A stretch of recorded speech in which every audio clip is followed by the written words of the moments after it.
जय हिंद दोस्तों आज हम सीखने वाले हैं लीवोसल्प्राइड टेबलेट के बारे में। जी हाँ दोस्तों, आज हम लीवोसल्प्राइड टेबलेट के बारे में सीख रहे हैं।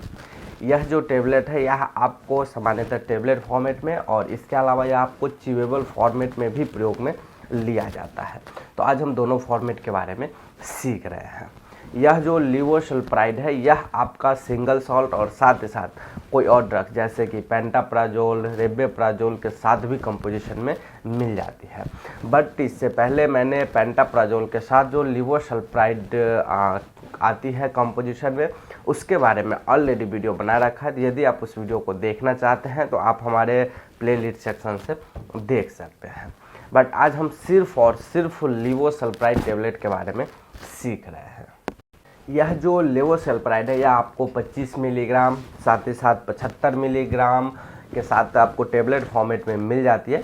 जो 25 मिलीग्राम की टेबलेट होती है वह आपको च्यूएबल फॉर्मेट में ज़्यादातर प्रयोग में लिया जाता है। इसके अलावा यह सामान्यतः टेबलेट फॉर्मेट में आपको मिलती है। और साथ ही साथ जो लीवोसल्प्राइड है इसके आपको इंजेक्शन भी मेडिकल स्टोर पर मिल जाते हैं। यह जो लीवोसल्प्राइड है यह आपका दवा का मूल नाम है, बट जब हम इसे मेडिकल स्टोर से परचेज करने जाते हैं तो हमें किसी ब्रांड नेम की आवश्यकता होती है। तो अगर मैं एक दो इसके पॉपुलर ब्रांड नेम्स की बात करूं तो उसमें आपको लीवोसुराइड टैबलेट, लेशुराइड टैबलेट, नेक्सीप्राइड टैबलेट, लियोप्राइड टैबलेट और लिवैजियो टैबलेट है। तो ये 3-4 मैंने आपको पॉपुलर ब्रांड्स बताए। बट जो लेशुराइड टैबलेट है वो कुछ ज़्यादा ही पॉपुलर है। इजीली जो डॉक्टर्स होते हैं वो आपको लेशुराइड नाम लिख करके प्रिस्क्रिप्शन दे सकते हैं। तो अब हम वीडियो में आगे बढ़ते हैं और जानते हैं कि यह जो लीवोसल्प्राइड टैबलेट है इसको किस किस कंडीशंस को ठीक करने के लिए प्रयोग में लिया जाता है। तो इसका सबसे पहला प्रयोग, यदि कोई पेशेंट जिसको गैस्ट्रिक रिलेटेड अगर किसी प्रकार का इशू हो रहा है तो उसको कंट्रोल करने के लिए प्रयोग में लिया जाएगा।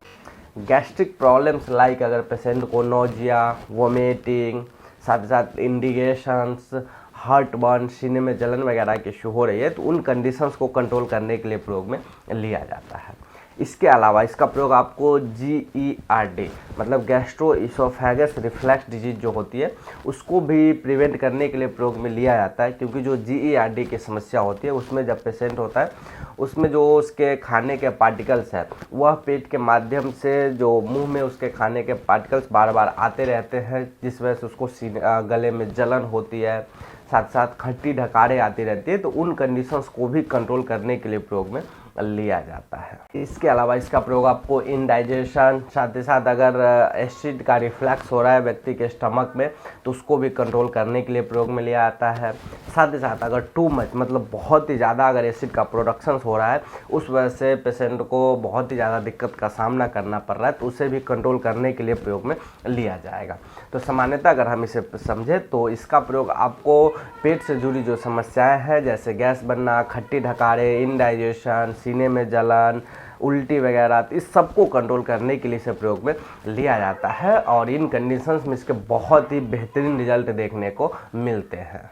अब हम वीडियो में आगे बढ़ते हैं और जानते हैं कि यह जो लीवोसल्प्राइड टैबलेट है इसके क्या कुछ साइड इफ़ेक्ट देखने को मिल सकते हैं। वैसे यह तो बहुत ही अच्छी टैबलेट है बट फिर भी इसके एक दो साइड इफ़ेक्ट्स आपको देखने को मिल सकते हैं, जिसमें पेशेंट को कॉन्स्टिपेशन मतलब कब्जियत की समस्या हो सकती है। साथ ही साथ पेशेंट को इंसोम्निया मतलब पेशेंट को नींद आने में थोड़ी बहुत तकलीफ़ हो सकती है। साथ ही साथ व्यक्ति को सेडेशन सा रह सकता है। इसके अलावा कुछ केसेस में पेशेंट का वेट गेन भी हो सकता है अगर पेशेंट लंबे समय तक इसे प्रयोग में लेता है तो ये सब इसके कॉमन साइड इफ़ेक्ट्स है। इसके अलावा आपको कोई अनवांटेड साइड इफ़ेक्ट देखने को मिल सकता है, जैसे लीवर का एंजाइम जो है वह इंक्रीज हो सकता है। तो इस टाइप के प्रोलैक्टिन का जो लेवल है वह बढ़ सकता है ब्लड में। तो इस टाइप के अगर साइड इफ़ेक्ट्स आपको देखने को मिलते हैं तो एक बार आप अपने डॉक्टर से ज़रूर संपर्क करें। अब हम वीडियो में जानते हैं कि यह जो लीवोसल्प्राइड टैबलेट है इसकी क्या डोज और ड्यूरेशन हो सकती है। तो सामान्यतः अगर किसी एडल्ट पेशेंट को रिकमेंडेड किया जाता है तो उसे एक टेबलेट सुबह और एक टेबलेट शाम खाना खाने के बाद लेने की सलाह दी जाती है। अगर पेशेंट को च्यूएबल टेबलेट प्रयोग में लिया जाता है तो वो तो सुबह शाम इसे इजीली चबा करके पूरे अच्छी तरह से मुंह में चबा ले, उसके बाद आप हल्का सा पानी पी सकते हैं। बट अगर पेशेंट को 75 मिलीग्राम की स्ट्रेंथ वाली टेबलेट रिकमेंड किया जाता है तो उसे एक टेबलेट ही सुबह खाना खाने के बाद या फिर हो सकता है तो डॉक्टर आपको खाली पेट भी रिकमेंड कर सकता है। तो वो एक टाइम ही सिर्फ प्रयोग में लेने की सलाह दी जाती है। इसके अलावा डॉक्टर्स आपको कोई और डोज भी निर्धारित कर सकते हैं जो पूरी तरह से आपके हेल्थ कंडीशंस के ऊपर डिपेंड करता है। वैसे यह जो लिवोसल्प्राइड टेबलेट है यह तो बहुत ही अच्छी टेबलेट है, बट इसके अलावा भी यह कुछ ड्रग के साथ आपका इंटरेक्ट कर जाती है। तो खास तौर पे आप यह ध्यान रखें कि जो मैं ड्रग्स की बात करने वाला हूँ उन ड्रग्स के साथ कभी भी आप इस लिवोसल्प्राइड टेबलेट को प्रयोग में ना दें, नहीं तो व्यक्ति की जान तक जा सकती है, मतलब लाइफ थ्रेटनिंग जैसी समस्या सामने आ सकती है। उन ड्रग्स की लिस्ट में सबसे पहले जो एंटी फंगल एजेंट्स है जिसमें आपका कीटोकोनाजोल, इट्राकोनाजोल, क्लोट्रिमाजोल और फ्लूकोनाजोल, तो ये जो मैंने आपको 4 ड्रग्स बताया, क्लोट्रिमाजोल, फ्लूकोनाजोल, इट्राकोनाजोल और कीटोकोनाजोल, तो इन ड्रग्स के साथ कभी भी आप इस लिवोसल्प्राइड टेबलेट को प्रयोग में ना लें, नहीं तो पेशेंट की जान तक जा सकती है। और अब वीडियो के लास्ट में अगर हम इसके सेफ्टी एडवाइसेज और प्रिकॉशंस की बात करें तो सेफ्टी एडवाइस में मैं यही बताऊंगा कि आप किसी भी प्रकार का जो ड्रग्स है उसका ड्रग्स बिना डॉक्टर के प्रिस्क्रिप्शन से आप प्रयोग में ना लें। अगर आप एक मेडिकल प्रैक्टिशनर है तो आप छोटे मोटे ड्रग्स को इजीली प्रयोग में ले सकते हैं।